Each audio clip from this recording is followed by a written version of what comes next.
Je donne la parole à Joanne Kouassi pour le groupe PEC. Merci Madame la maire.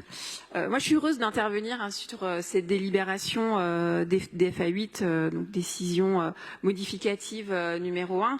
Alors avec une grande constance en effet, on retrouve des accusations d'insincérité, mais je pense que quand même le plus important pour les Parisiens et les Parisiennes, c'est que derrière ce nom administratif et technique, il y a le plan d'accélération des investissements de la ville de Paris. Concrètement, l'accélération, cela signifie injecter 400 millions d'euros en plus par an, donc 1,2 milliard d'investissements supplémentaires jusqu'à 2026. Ce plan, qui s'étalera sur la période 2023-2026, mérite qu'on s'y attarde car il rappelle les priorités d'investissement de la ville de Paris autour de 4 axes. Le premier, celui de la révolution écologique. Nous sommes nombreuses et nombreux à penser dans cet hémicycle, mais aussi en dehors, et je vous invite à interroger les Parisiens, que si nous devons nous inquiéter pour une dette, nous devons le faire pour la dette écologique que nous laissons à nos enfants et aux générations futures. Cette dette est lourde, et c'est pour ça que la maire de Paris et l'exécutif qui l'ont compris depuis longtemps investissent massivement pour transformer la ville et l'adapter au changement climatique. Cette politique est menée avec détermination, avec la conviction que oui, il est encore temps d'agir, mais qu'il faut le faire maintenant et sans attendre. Pour cette raison, la rénovation thermique des bâtiments dans la capitale s'amplifie. 5 000 logements sociaux seront rénovés chaque année. Isolation thermique, raccordement au chauffage public, végétalisation. 40 000 logements privés bénéficieront chaque année du dispositif Éco-Rénovons Paris, auquel 13 millions d'euros sont consacrés en 2023.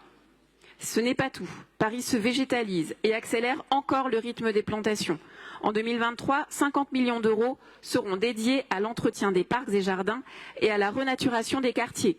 Rénovation des espaces verts des Champs-Élysées, du parc André Citroën, de nouvelles cours oasis, de nouvelles rues aux écoles, de nouvelles rues aménagées devant les établissements publics, et cette liste n'est pas exhaustive. Le deuxième axe, c'est celui de la solidarité. Et nous l'assumons, l'exécutif parisien est déterminé à continuer à bâtir une ville sociale, accueillante pour tous, en construisant encore des logements sociaux, en accompagnant les plus âgés avec le versement de l'allocation personnalisée d'autonomie et des aides à l'hébergement, la rénovation aussi des résidences seniors du CASVP.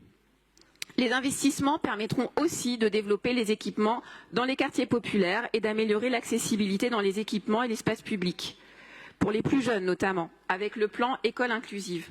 Le troisième axe est celui de la ville du quart d'heure.